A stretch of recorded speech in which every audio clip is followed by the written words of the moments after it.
रुको, अगर तुम अभी भी विजन बोर्ड बना रहे हो, आई एम रिच बोल बोल कर सोते वक्त एफर्मेशन कर रहे हो और सोच रहे हो यूनिवर्स तुम्हें सब कुछ अपने आप ही दे देगा, मुझे बुरा लग रहा है ये बताते हुए कि तुम अपना टाइम वेस्ट कर रहे हो, क्योंकि मैनिफेस्टेशन कोई मैजिक स्पेल नहीं है।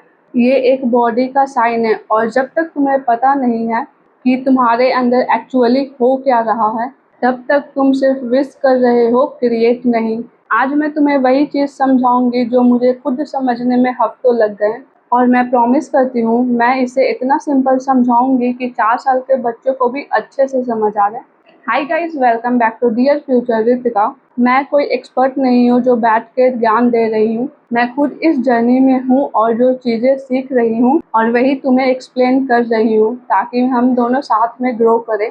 आज का टॉपिक है 7 दिन में कुछ भी अट्रैक्ट कैसे करें, चाहे वो एक अपॉर्चुनिटी हो, एग्ज़ाम में अच्छे मार्क्स हो, या कोई एक दोस्त हो, या कोई भी चीज़ तुम चाहते हो अपनी लाइफ में। और ये एक ओवरनाइट मिरेकल वाली बात नहीं है, ये एक प्रोसेस है। तो चलो समझते हैं step by step. Concept 1, stress mode से बाहर निकलो। सबसे पहले एक सिंपल सवाल, तुम्हारा दिन कैसा जाता है? अलार्म बजता है, फ़ोन चेक करते हो, ग्रुप मैसेज, डेडलाइंस कल तक सबमिट करना है, उसने रिप्लाई नहीं किया, मुझे ये अचीव करना है वरना लोग क्या सोचेंगे। ये सब क्या है? ये है तुम्हारी बॉडी का एक सर्वाइवल मोड।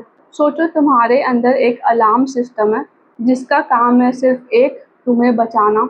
जब भी वो लगता है कि खतरा है, चाहे वो एक टाइगर हो या एक पेंडिंग एग्जाम, वो सेम रिएक्शन देता है, स्ट्रेस हार्मोन रिलीज, दिल तेज, दिमाग सिर्फ भागो या लड़ो मोड में। अब यहाँ एक इंटरेस्टिंग पार्ट है, जब भी तुम इस मोड में हो, तुम्हारा दिमाग नए आइडियाज, कनेक्शन या अपॉर्चुनिटीज के लिए ओपन नहीं होता, वो सिर्फ बचने के बारे में सोच रहा होता। इसलिए जब तुम बोलते हो मुझे प्यार नहीं मिल रहा या मुझे कोई अपॉर्चुनिटी नहीं मिल रही, प्रॉब्लम शायद ये नहीं है कि वर्ल्ड में वो चीज़ एग्जिस्ट ही नहीं करती।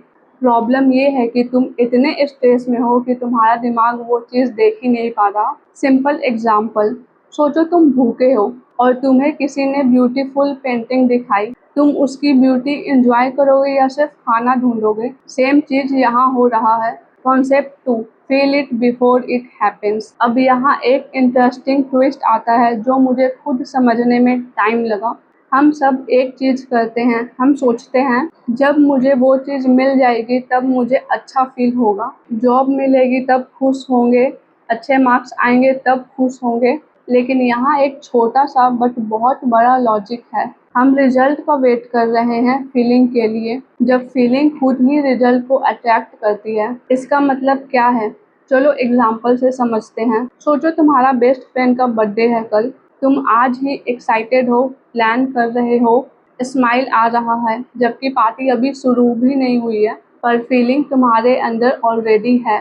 उसी तरह अगर तुम कॉन्फिडेंस, कनेक्शन या खुशी की फीलिंग को अभी प्रैक्टिस करते हो, बिना उस चीज़ के आने का वेट किए, तुम्हारा ब्रेन और बॉडी एक डिफरेंट सिग्नल भेजना स्टार्ट करेगा। तुम ज़्यादा रिलैक्स्ड, ज़्यादा ओपन, ज़्यादा अट्रैक्टिव एनर्जी में रहते हो, चाहे वो किसी से बात करना हो या इंटरव्यू देना हो। जब तुम मुझे अभी नहीं मिला वाली फीलिंग में रहते हो, तुम वही रिपीट करते हो। जब तुम मुझे ऑलरेडी अच्छा फील लग रहा है वाली फीलिंग में रहते हो, तो तुम कुछ नया क्रिएट करते हो।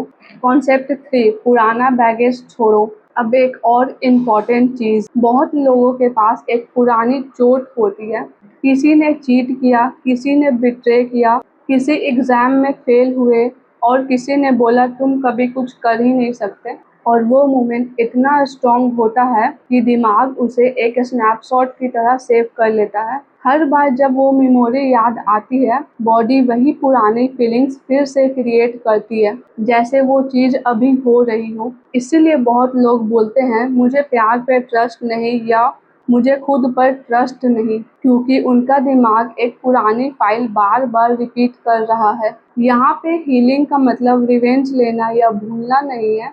हीलिंग का मतलब उस मेमोरी को इतना प्रोसेस करना कि वो एक सिर्फ लेसन बन जाए एक विज़डम बिना उस पुरानी फीलिंग के। जब तुम उस इंसान या इवेंट के बारे में सोचते हो और कोई इमोशनल रिएक्शन नहीं आता, तब तुम समझ लो फ्री हो गए हो। और जब तक तुम उस पुरानी इमोशन में अटके हुए हो, तुम अपना प्रेजेंट या फ्यूचर उसी पुरानी पैटर्न से बना रहे हो। कंसेप्ट 4, वो 7 दिन का प्रैक्टिकल प्लान। अब आता है सबसे इम्पोर्टेंट प्लान, एक्चुअली करना क्या है इन 7 दिनों में। ये कोई कॉम्प्लिकेटेड रिचुअल नहीं है, ये 3 छोटे चेक पॉइंट्स हैं जो तुम अपने दिन में डाल सकते हो। चेक पॉइंट 1, सुबह उठते ही फ़ोन मत चेक करो। 2 मिनट ब्रीथिंग लो, स्लो करो। ये तुम्हारी बॉडी को सर्वाइवल मोड से काम मोड में ले आता है। फिर सोच लो, आज मैं कैसा फील करना चाहती हूँ, कॉन्फिडेंट, ग्रेटफुल या एक्साइटेड। चेक पॉइंट 2, दिन में एक बार खुद से पूछो, मैं अभी किस मोड में हूँ, स्ट्रेस में या काम में। अगर स्ट्रेस में हो, 3 डीप ब्रीथ लो, इतना ही काफ़ी है। चेक पॉइंट 3, रात को सोने से पहले 2 मिनट उस फीलिंग को इमेजिन करो जो तुम चाहते हो, जैसे कि वो ऑलरेडी हो चुका हो। उसका विजुअल नहीं, उसकी फीलिंग इम्पोर्टेंट है। ये छोटा सा प्रैक्टिस अगर तुम 7 दिन डेली करो, तुम्हारा नर्वस सिस्टम धीरे धीरे नया डिफ़ॉल्ट सीख लेता है। और ये एक साइंस है, जब बॉडी रिलैक्स्ड होती है, वो नए तरीके से रिएक्ट करना सीखती है, नए अपॉर्चुनिटीज़ नोटिस करना सीखती है जो पहले तुम मिस कर रहे थे। और हाँ, अगर एक दिन मिस हो गई, कोई प्रॉब्लम नहीं है, ये परफेक्शन नहीं है, ये एक प्रैक्टिस है। तो दोस्तों, अट्रैक्टिंग एनीथिंग इन 7 डेज़ का मतलब मैजिक नहीं है। इसका मतलब है अपना स्ट्रेस को मैनेज करना, अपनी फीलिंग्स को पहले से प्रैक्टिस करना, पुराना बैगेज छोड़ना और छोटे डेली चेक पॉइंट्स को फॉलो करना। मैं खुद ये 7 डेज़ चैलेंज ट्राई कर रही हूँ अपने लाइफ में। और अगर ये वीडियो तुम्हें हेल्पफुल लगा हो तो लाइक ज़रूर करना। और अगर तुम भी मेरे साथ ये जर्नी फॉलो करना चाहते हो तो चैनल को सब्सक्राइब कर लो, क्योंकि हम दोनों साथ में सीख रहे हैं स्टेप बाय स्टेप। कमेंट में बताओ तुम कौन सा चेक पॉइंट आज से ही ट्राई करोगे। तो मिलते हैं नेक्स्ट वीडियो में, तब तक अपने आप पे ट्रस्ट रखो। सी यू दोस्तों।